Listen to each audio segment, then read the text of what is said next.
think a lot of coloured people find themselves in this situation where we're too light to be black and too dark to be white, you know. Are you Italian or are you Mexican? And when you actually say, no, I'm coloured, it just shatters they can't comprehend, because to be coloured, it just confuses people when you kind of break the mold of what they perceive a coloured person to be. So my story starts way back to when I was a child at about 8 years old. You know, grew up in a coloured family. Not really aware of apartheid in the apartheid era, because of the Groups Areas Act, you had particular groups of people living in areas. My mom was a very fair-skinned coloured woman, and her parents were classified white. My father was a very dark-skinned coloured man, so my dad would border on coloured black. So obviously the children would be, you know, 3 of us would be fair-skinned with straight hair, and 3 of us would be really dark-skinned with very different types and textures of hair. But as brothers and sisters, you know, love doesn't see those differences.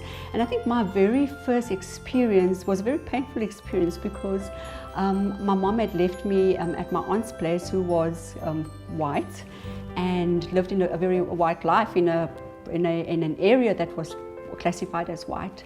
And I was welcome there because I had a skin tone that was acceptable, you know.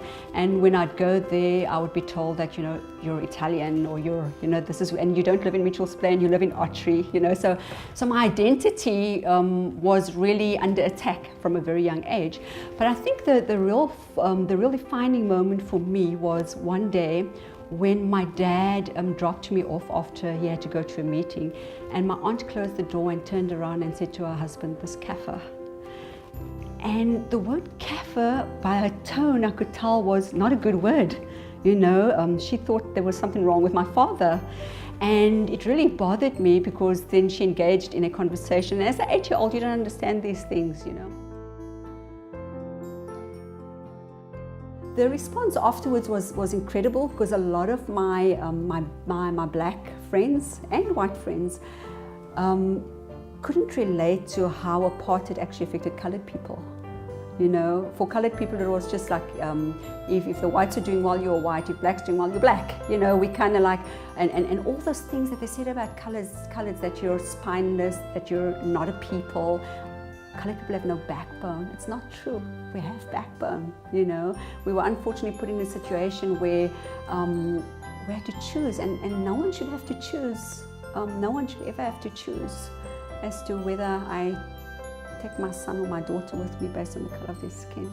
So conversation did start quite a bit, and I really welcomed it.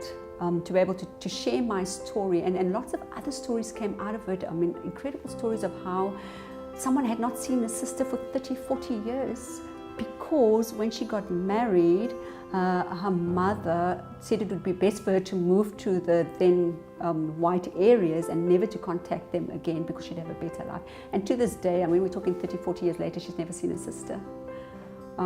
So what it did in families, it destroyed families, it really did.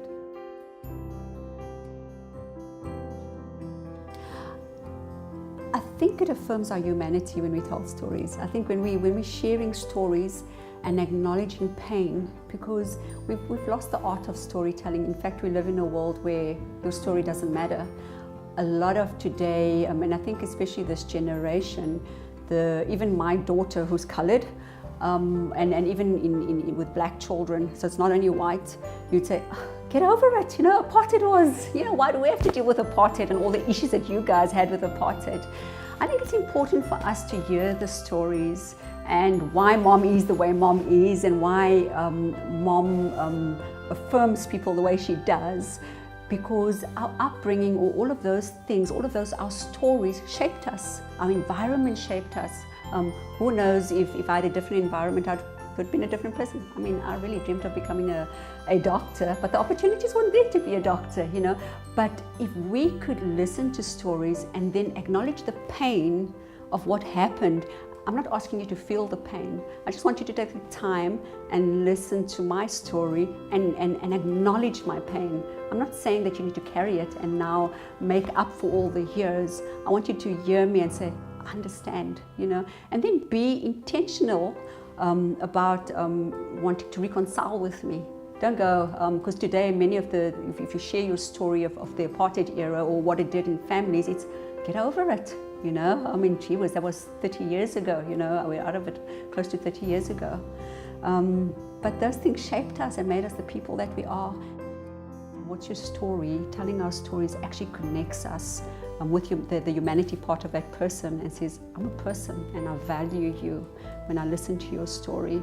And not to just pretend to listen to my story. I want you to listen to my story, because if you're pretending to listen to my story just for the sake of what's your story, then you dishonor me as a person. Then really don't listen to my story, because you do more damage to me. You devalue me even more. My name's René Moses. This is my story. What's your story?